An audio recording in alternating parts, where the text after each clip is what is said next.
వాళ్ళు ఏ అరెస్ట్ చేసినా మాకు ఇంకా గ్లామర్ పెరుగుతుందా, ప్రజలలో మాకే సింపతి వస్తుందయా. మీకున్న బ్రెయిన్ కి మీ తెలివితేటలకే మీరు సుప్రీంకోర్టుకే జడ్జి అవ్వాల్సిందన్నా. ఎందుకంటే మేము తప్పు చేయలేదు, పప్పు చెయ్యనందుకే మమ్మల్ని వాళ్ళు బాధ పెడుతున్నారు. తప్పు మాదేం కాదు. తప్పు అంతా మీద ఒప్పుకో. నేను ఒప్పుకోను. ఒప్పుకో. తప్పు మాది కాదు. ఒప్పుకోరా. వాడు పెద్ద పీకుడు కదా, వాడు పెద్ద తురుంకాను కదా. వాడంద మనలే కదూ. ఏంటి డౌటా?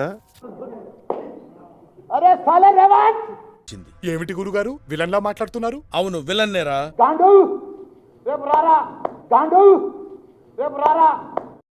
రేనా ఇంటాను కదా అని నీ ఇష్టం వచ్చినట్టు మాట్లాడకు. నువ్వు గెలిస్తే నేను రాజకీయంలోకి వెళ్ళి తప్పుకుంటారా? ఇది గుర్తుపెట్టుకో, తర్వాత మాట్లాడుకుందాం. ఇదంతా రాయండి, ఛాలెంజ్ చేస్తున్నామని సాలగాంతో. వాడు అడగకుండా మీరు ఎందుకండి సలహా ఇవ్వడం? అడగకుండా ఇచ్చేదాన్ని సలహా అంటారు, కెలుక్కుంటే వచ్చేదాన్నే వాసన అంటారు. రేవంత్ రెడ్డి అనే నేను తెలంగాణ రాష్ట్ర ముఖ్యమంత్రిగా రాత్రి నిద్రలేక నోటికొచ్చిన బాగేశాను. నోరుంది కదా ఇష్టం వచ్చినట్టు వాక్కూడదండి రావు గారు. నన్ను చిత్ర బాధ పెట్టిండు, నాకు తెలియదు. నన్ను 2 మెడికల్ కాలేజ్ నుండి నాకు ముందే. ఏంటి ఏడుస్తున్నావా? పదేవాడివే మనసు రాయి చేసుకోవాలి, ధైర్యంగా ఉండు. ఎంత టార్చర్ పెట్టిందంటే కొన్ని రాత్రులు నేను నిద్రపోలే. ఏదో బతుకు కరివేపాకులో చేరలాగా అయిపోయింది.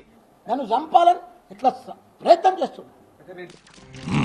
వారే బాంబు పెడతారు, వారే తీస్తారు, నింద మా మీద వేస్తారు.